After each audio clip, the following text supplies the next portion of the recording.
আলী রে, আমি আর পারতেছি না, আমার শরীরটা বড় ক্লান্ত, সামনের দিকে আগানো সম্ভব না, আমি একটু বিশ্রাম নিতে চাই, আমাকে কি দিবি একটু বিশ্রামের সুযোগ করে? বিশ্রামের সুযোগ করে কি দেওয়া যাবে? হযরত আলী বললেন, পয়গম্বর, এই মরুভূমির রৌদ্রের মধ্যে তো আপনি শুইতে পারবেন না, বিশ্রাম নিতে পারবেন না, চলেন একটু সামনে যাই, যদি কোনো বৃক্ষ দেখা যায় সেই বৃক্ষের নিচে আপনাকে শোয়া দিব। সামনে যেতে একটা বৃক্ষ পাইল, সেখানে হযরত আলী বসে গেল। আল্লাহর নবী বলে, আলী, তোর উরাতে কি আমার মাথাটা রাখতে দিবি? সুবহানাল্লাহ। হযরত আলী বলেন, হাবিব, আমার উরাতে আপনার মাথা মুবারক রাখবেন গো নবী।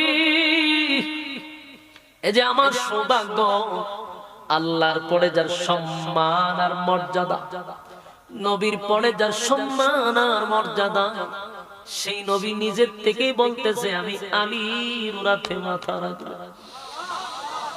হযরত আলী বললেন, নবী গো, আমার জান কুরবানি করতে আপনার জন্য প্রস্তুত। সুবহানাল্লাহ। উরাতটা দিলেন আল্লাহর পয়গম্বর। হযরত আলীর উরাতে শুয়ে ঘুমিয়ে গেলেন। ঘুমিয়ে তো গেল, দীর্ঘক্ষণ সময় নবী ঘুমাইলেন।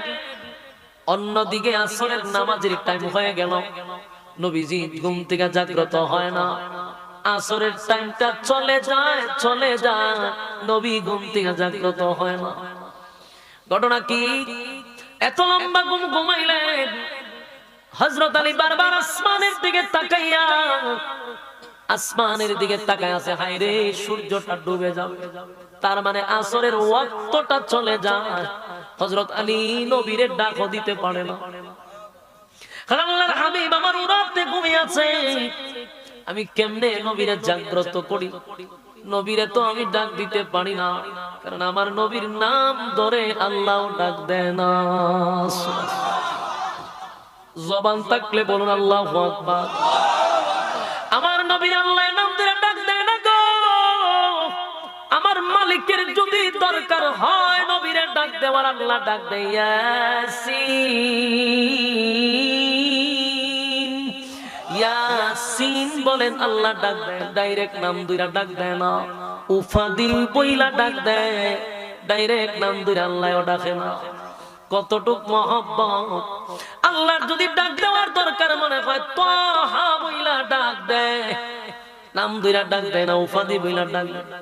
আল্লাহ ডাক দেয়, ইয়া আইয়ুহাল মুযাম্মিল, মুযাম্মিল বলে ডাক দেয়, ইয়া আইয়ুহাল মুদাসসির বইলা ডাক দেয়।